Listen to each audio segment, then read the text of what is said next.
ma-harvest tayo ng ng alaga natin na bok choy. Yan. Kasi maglalaga tayo ng baboy.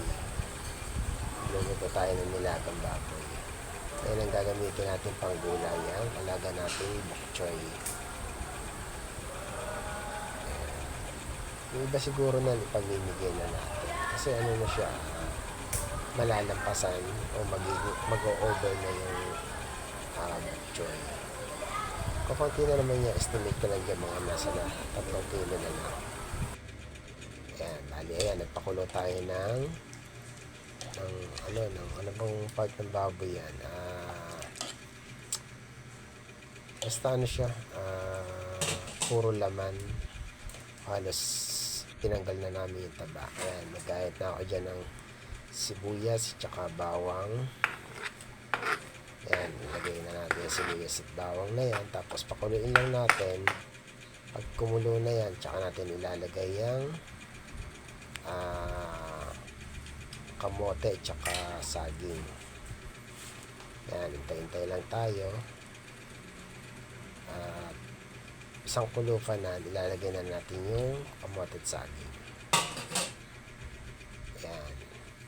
After nyo kumulo, ayan, ilalagay na natin yung saging. Unahin muna natin saging kasi may balat naman yun eh. Tapos isang kulo lang uli, tapos isusunod naman natin yung kamote. Ayan, nilagay na natin ang paminta para lumasa na yung aroma ng paminta. Ayan, tapos isunod na natin yung kamote after nyo kumulo. Ayan, pahuli natin ang kamote para hindi siya malabog. Madudurog kasi yan pag masyadong ayan, tapos nilagyan na natin ang asin, pampalasa. Ayan, dagdagan natin.